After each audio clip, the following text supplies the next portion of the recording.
So today I want to talk to you about aimless living, breaking free from that aimless living. And what do I mean by that? Ever felt like you woke up this morning or many mornings and your life is being lived by somebody else other than you? I felt that a long time. I call that drifting living. You're drifting in life and it seems like years are going by so fast and too fast and feels like there's no purpose or your purpose, you're off tracking your purpose. So I want to talk about that. So I want to talk about the symptoms and I want to give you some solutions to this. Before I do, I want to start sharing with a little story that I had that I experienced as a child. I went to the beach, and there's a point to this.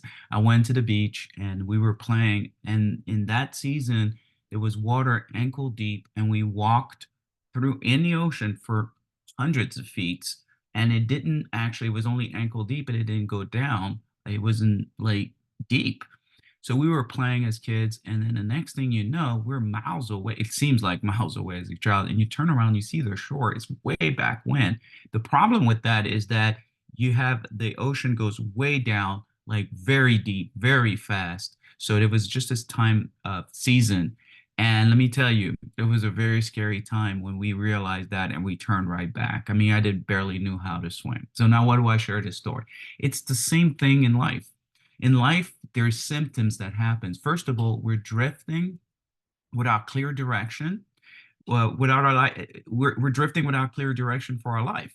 So when you're drifting without clear direction for your life, here's what happens. You are distracted by the fulfillment of this harmful addiction. What do I mean by that? You're distracted by fulfilling the pain of drifting. So that means you may be overeating, you may be overdoing, overworking to just try to get some sense of direction and purpose. So we're kind of like blindly moving through life. Like I was playing around as a kid, did not know how far off I drifted, but I was not in the moment. Obviously, I didn't see the present danger that was around me.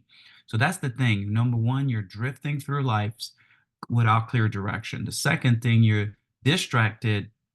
I mean, you're disregarding the guiding compass that directs your life. You're disregarding the guiding compass. What does that mean? That means that there is a compass inside of us consciously that or subconsciously that pushes us to take every direction that we have, every action that we have in our life. What is that? For me, I was depending on an outdated knowledge that directed my action. So from my childhood, I had abandonment issue. That means I felt alone. I felt like I had to fight for my own self. So what that knowledge created was, hey, you got to fight for your own self. You got to keep moving forward, and nobody's out. Nobody could help you out. You're alone by yourself. So that was my outdated knowledge that directed every decision that I had. So self-sustained, didn't ask for help, burnt out, all that was based on the knowledge that was not presently it was not out, it was outdated basically. So that's the second thing that happened. The first, we drift. Second, we disregard our GPS.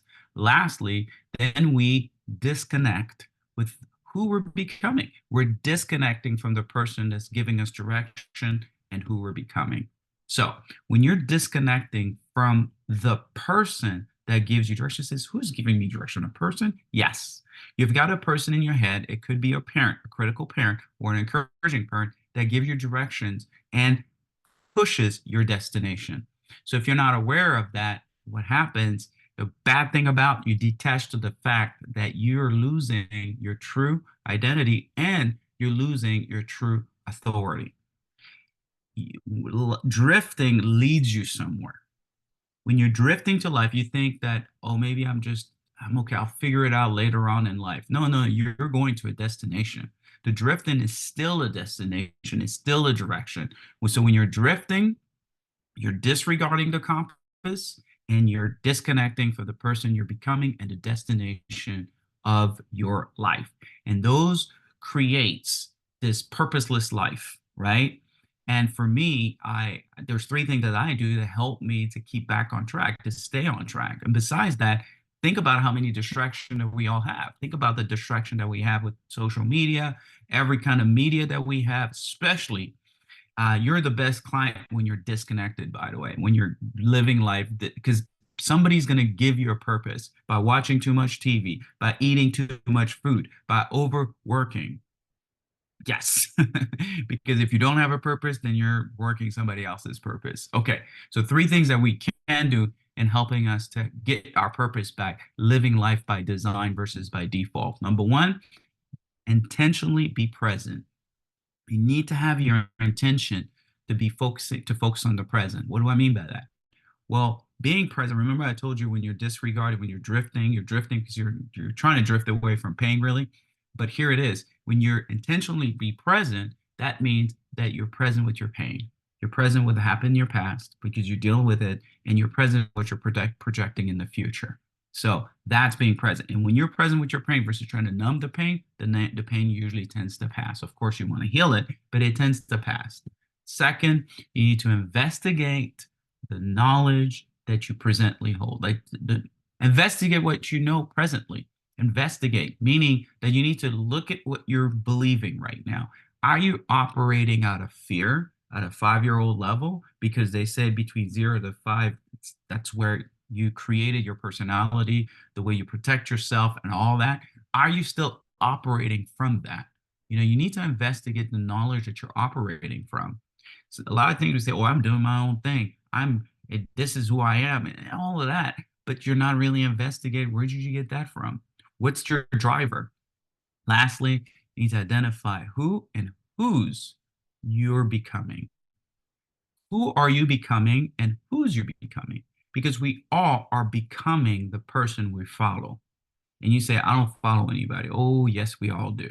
You follow a culture, you follow the generation that came before you, you're following your parents, you're following a step to somewhere. So if you're not conscious about it, you're going to keep reproducing what I talked about earlier, a destination that leads to destruction. So you want to make sure that you understand who you're following because you have an unseen master a slave master that will drive you, that will drive you to the ground if you're not aware.